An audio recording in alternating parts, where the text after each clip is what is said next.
The desert remembers everything, even the footsteps of those the world forgot. At dawn, the sky above Marin Hollow blushed with tired pinks and ash-blue streaks, the color of a bruise healing too slow. The wind hummed across the dry plain, carrying whispers of laughter, gossip, and the sharp metallic scent of coming heat. A stagecoach rattled down the main street, its wheels coughing dust that caught the rising light. When it stopped before the church, a dozen eyes turned to see who had come. And out stepped a bride in white, a gown yellowed at the hem, hands clasped tight around a bouquet of wild desert lilies. Her name was Eleanor Finch, though few in Marin Hollow knew her yet. They would call her the deaf girl, the broken one, and worse, but for now she was just a figure standing in the new light, trembling in silence. The world for Ellie Finch had always been made of movement instead of sound, the flap of laundry on a line, lips shaping words she'd never hear, the way shadows stretched across the ground like slow speech. And as she stepped down, her boots touching the dusty earth, the town began to murmur. "Is that her? The one who can't hear? A shame. Boone's gone mad, Maureen, a mute girl. She'll never hear the church bells nor her husband's voice." Ellie didn't hear them, but she saw everything, the curled lips, the tilted heads, the pity dressed up as politeness. It was all there in their faces.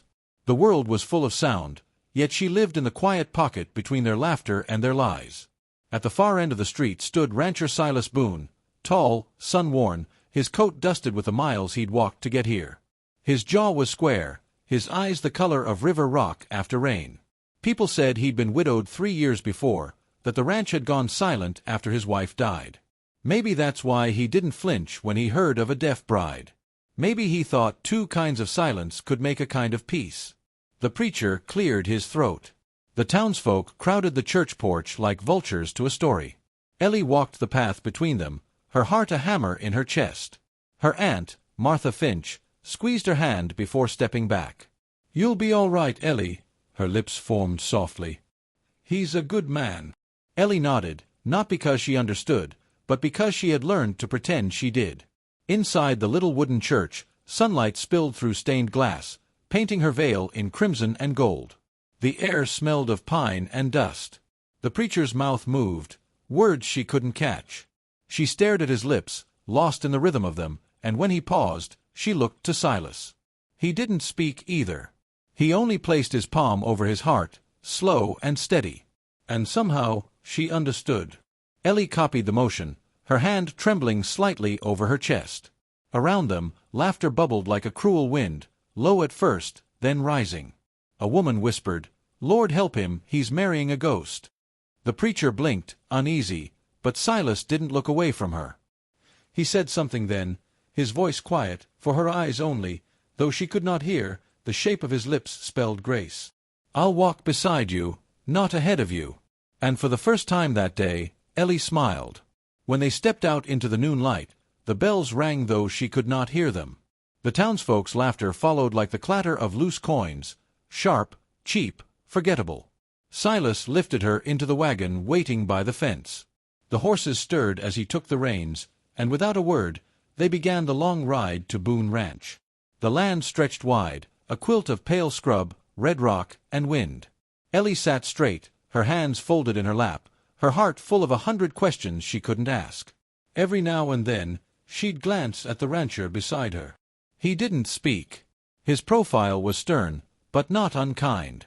They rode in silence, a silence that wasn't cruel this time, just alive. She felt it hum between them like an invisible thread. When the ranch appeared, a modest spread of fences and fading barns beneath the blue, she expected to feel safe. Instead, she felt small, the way a shadow feels at sundown. That evening, Silas showed her to the house. Wooden, clean, smelling faintly of cedar and old tobacco. He gestured toward the kitchen table, then to a small bed in the adjoining room. His movements were careful, respectful, as if afraid a wrong step might shatter her. Ellie nodded, setting her bundle of things on the bed.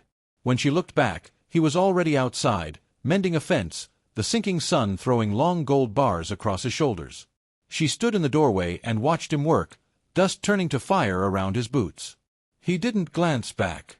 But she noticed something, the way his hands moved steady and rhythmic, as if talking to the earth itself.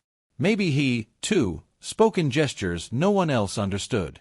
Later, she ate supper alone. The chair across from her stayed empty. The only sound, a creak, a sigh of wind through the shutters. And still, she wasn't afraid. Because somewhere beyond that quiet, she could feel something new. Not love, not yet, but a gentleness hidden inside the silence. Before sleep, she stood outside under a bruised sky, stars rising like tiny lanterns. The land breathed cool again, forgiving the heat of day. She pressed her palm to her chest, just as he had done, and for the first time in years, she whispered a prayer she couldn't hear but hoped the desert would remember. Maybe, she mouthed, silence isn't loneliness. Maybe it's just waiting to be understood. And far off, at the edge of the dark, Silas Boone lifted his head from his work, as if, somehow, he'd heard her. The first weeks at Boone Ranch passed like soft wind through dry grass, hardly noticed, yet everything changed. Ellie rose before the sun, her fingers tracing the cool lip of the wash basin, feeling the world wake beneath her palms. The house creaked, the kettle hissed, the horses stamped in the corral. She saw it all like music written in motion. Silas Boone, the man she'd married in silence, kept to himself. He was a figure carved of dusk, moving slow, steady, never cruel. But he carried sorrow like dust on his coat, something too settled to shake off. He tried once or twice to speak with her, his lips forming words she couldn't catch. When he realized she could not follow, he'd lower his head, mutter apologies, and walk away. His voice was deep but uncertain, as if he'd forgotten how to talk to anyone, let alone someone who lived in quiet. Yet in small moments, he spoke her language without knowing it. He left her tools in the garden, sharpened and waiting. He fixed the hinge on her window before the wind could rattle it. When she set out a loaf of bread to cool, he'd carve it neatly before supper and place the first slice on her plate. Not a word passed between them, but something wordless grew in the hush between acts of care. The gossip. The town, of course, did not stay silent. Once a week, Silas rode into Marin Hollow for supplies. Ellie sometimes joined him, her bonnet tied low, her eyes fixed on the dirt road. Every trip was a lesson in cruelty. At the general store, a woman with sharp eyes said, too loudly, "Poor thing can't even hear her own husband's name." Another chuckled, "He's kind tucking her in. But pity don't make a marriage." Ellie didn't need to hear to understand. She saw pity everywhere, in half-smiles and tilted heads, in the way they slowed their speech for her as if she were a child. That night, at the ranch, she washed her hands longer than needed. The water rippled with the memory of their laughter. When Silas passed by the kitchen, she turned away. He didn't know why she looked hurt, only that her shoulders trembled slightly. He reached out but stopped himself, his hand falling to his side. Silas had buried one woman. He didn't yet know how to tend the living one before him. The storm. One evening, clouds gathered heavy and black over the hills. The wind carried the scent of rain and copper. Silas hurried to tie down the gates. The cattle were restless. Ellie stood on the porch, hair loose, watching lightning flicker on the horizon. She couldn't hear thunder, but she felt it, the tremor of the ground, the shiver through her boots. When the first drops fell, she ran barefoot to the corral, skirts clinging to her legs. The horses bucked, wild-eyed. Without hesitation, she opened the gate and began guiding them to the stable, hands calm, gestures sure. Silas shouted her name, voice lost in the roar. She didn't hear, didn't see him at first. But when he reached her, soaked and breathless, he saw it, the way she read the storm through motion, how she moved with grace the noise could never drown.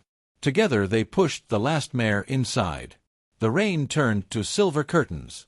And in that moment, with her face turned toward him, water dripping from her lashes, eyes shining like flint, he realized she wasn't fragile at all. She was the stillness within the storm. The clash. The next morning, Clara Boone, Silas's younger sister, arrived unannounced. She came with sharp perfume and sharper words. "She'll ruin your name, Silas," Clara hissed when Ellie left the room. "The town's laughing. A Boone marrying a deaf girl, it's not decent." Silas's jaw tightened. "She's my wife. Then why does she still look like a stranger in your house?" He had no answer. Guilt pressed heavy in his chest. He'd built fences around his heart to keep grief in and love out. Ellie returned mid-argument, a basket of herbs in her hands. She caught the shape of Clara's lips, deaf girl, burden, embarrassment. Her heart stung, but she didn't cry. She simply nodded, placed the basket on the table, and walked outside. By the time Silas realized she was gone, the night had already begun its descent. The gesture of faith. He found her near the stables, moonlight washing her hair silver. She held her satchel close, the same one she'd brought from the stagecoach. When she saw him, she stepped back, tears trembling on her lashes. Silas lifted his hands, clumsy, uncertain, and tried to sign the words he'd watched her use. His fingers stumbled, the shapes awkward, but the meaning was there. Say, please. Her breath caught. She didn't expect him to try. Slowly, she stepped forward and corrected his hand, turned his palm, guided his fingers. Her touch lingered. Their eyes met. And for the first time, both of them smiled. In that small exchange, the desert would one day whisper. Love began, not loud but steady. The fire. That night, lightning came again, this time without rain. It struck the far barn, splitting a beam in two. Silas woke to the glow through his window and the smell of burning hay. He rushed outside, shouting for help. Ellie followed, her bare feet silent on the dirt. He didn't see her at first. She ran toward the blaze, to the faint cries of a trapped foal inside. "Ellie!" he yelled, the fire roaring like a demon. She couldn't hear him. She ducked into the smoke, her silhouette swallowed by orange and shadow. Silas swore, grabbed his coat to shield his face, and went after her.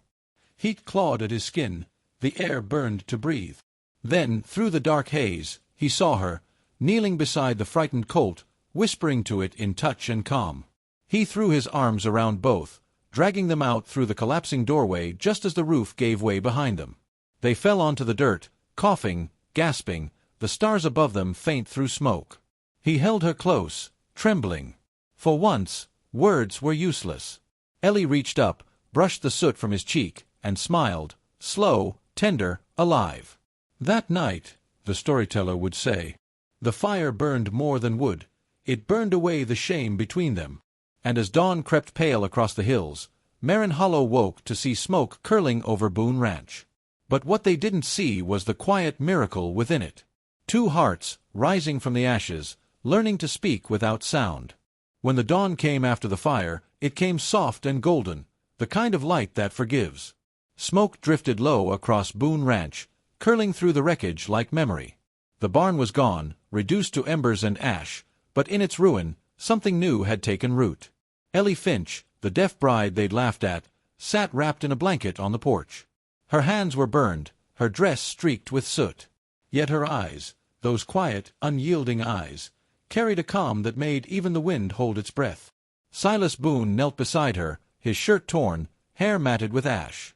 He looked at her like a man seeing daylight after years underground. She had gone into the fire for life that wasn't her own. And in saving that colt, that small, trembling creature, she'd saved something in him too. He tried to speak, but the words wouldn't come. So instead, he reached for her hands and signed, awkwardly but sure. "Thank you, brave heart." Ellie smiled faintly. Her fingers lifted, shaping words of her own, slow, graceful, like wind over wheat. "You would have done the same." He nodded, his throat tight. And from that morning on, there was a shift between them, not loud, not sudden, but steady as sunrise. The season of stillness. Spring melted into summer. The land healed. Together they rebuilt the barn, plank by plank, their movements wordless and rhythmic. Silas learned her language little by little. He'd practice at night, tracing signs in the air with his rough hands until he could speak her silence fluently. Sometimes he'd get it wrong and she'd laugh, not out loud, but in the way her shoulders shook, the way her eyes glowed like lanterns. And Ellie, in return, learned to read his quiet. She began to sense when his memories were heavy, the moments his gaze lingered on the empty chair on the porch where his late wife once sat. But she didn't fill the silence. She let it exist, two kinds of sorrow learning how to breathe together. By harvest, Boone Ranch thrummed with life again. Crops tall, horses strong. The town began to talk, though differently now. "Boone's ranch is thriving," they said. "Must be that wife of his. the one who can't hear but sees everything. Even Clara, who once called Ellie a burden, began to change. She visited with baskets of bread, watched Ellie guide the ranch hands through gestures and nods, and saw that this woman, this deaf bride, carried a kind of strength the loud world rarely noticed. The market gathering. When the spring market came, Silas insisted they go together. Ellie hesitated. The memory of laughter still haunted her. But he reached for her hand, rough fingers curling gently around hers, and nodded. "You are not alone now," his eyes said. The town square buzzed with music and chatter. Stalls lined with bright cloth and sun-warmed apples, the scent of dust and sugar in the air. People turned to look when they arrived. Old habits die slow. Some smiled politely. Others whispered behind gloved hands. And then, a man, Deputy Wade Coulter, broad-shouldered and smirking, spat his tobacco and said loud enough for all to hear, "Boone, you could have had any woman in town. And you chose one who can't even hear you say her name." The laughter came again, the kind that stings more than cuts. For a heartbeat, all Ellie saw was the stagecoach, the church, the pitying eyes. But before the shame could swallow her, Silas stepped forward. He turned to the crowd, voice low and calm, yet heavy as thunder. "You think her silence makes her less," he said. "You all talk so much you forgot how to listen. She hears the rain before it falls, the hurt before it's spoken. She listens with her eyes, her hands, her heart, and she's better than all of you who fill the world with noise." The laughter died like a fire starved of air. Even the wind seemed to stop. Ellie's eyes shimmered. Her hand rose to touch his sleeve, a quiet thank you the world didn't need to hear to understand. The confession of stillness. That evening, back at the ranch, the sky blushed violet and gold. The earth smelled of promise. Silas found her by the fence, watching the horizon. He brought a folded note, his handwriting uneven, letters pressed deep into the paper. "I don't know if I'm worthy of you, but I know I hear the world differently now because of you. You showed me that silence can be love too." Ellie read it twice, then looked up, her lips parting in a tremulous smile. She picked up his hand and traced words on his palm, soft as breath. "You taught me that I am not broken." They stood there, palms pressed, the sun sinking low behind them, painting the world in honeyed quiet. No grand kiss. No orchestral ending. Just two souls steady in the hush, where love was not declared but understood. The transformation. Months passed. The drought came, and while other ranches suffered, Boone Ranch thrived. Ellie had a way of sensing what the land needed, when to dig, when to wait, when to trust the earth's silence. People began visiting, humbler now. They asked for her guidance, for her touch with animals, for the way she could see what others ignored. The same mouths that once mocked her now spoke her name with reverence. "Ellie Finch Boone," they'd say, "the woman who hears the wind." And Silas would watch from the porch, pride soft in his eyes, knowing the desert itself had found its voice through her. Final reflection, the desert's lesson. Years later, when folks told the tale of the deaf bride and the rancher, they spoke of fire and courage, of love that grew in silence. But those who truly listened said it wasn't a love story, it was a story about understanding. Because in the end, Marin Hollow learned that sound isn't what makes people hear each other. It's stillness, the kind that waits, the kind that sees, the kind that forgives. And if you stand out there on a quiet evening, where Boone Ranch once lay, you might feel it too, a hush in the wind, gentle and knowing, whispering across the sagebrush. She was better than all of them. Closing paragraph. Poetic life lesson, addressing the viewer. If ever the world mocks your silence, remember Ellie Finch, who spoke without sound and taught a hardened man to listen. The world will always mistake quiet for weakness, but truth stands tall where words fall short. Listen to what can't be heard. The courage in stillness. The kindness in restraint. The love that breathes between two beating hearts. In the hush where all true stories begin.